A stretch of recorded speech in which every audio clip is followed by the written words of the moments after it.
O'zbekistonda mashinaning narxlari nima bo'ladi deganlar uchun juda ko'p Xitoyda mashinalar oshib ketar ekan degan gap so'zlar ham yuribdi.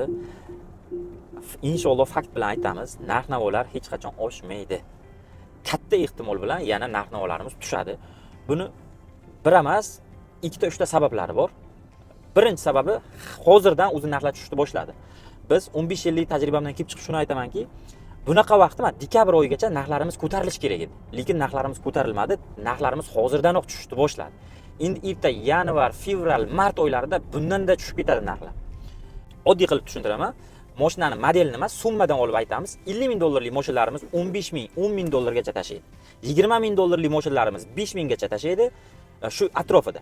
10 ming dollarlik mashinalarimiz 2 ming dollargacha pasayadi. Shuning uchun mashina olishga shoshmay turasizlar. Bunaqa foydali ma'lumotlarni faqat NBN jamoasi to'ppa-to'g'risini aytadi. Bizga obuna bo'lib, bizning narxlarni kuzatib boring. Narxlarning tushishini ko'zingiz bilan ko'rib borasiz.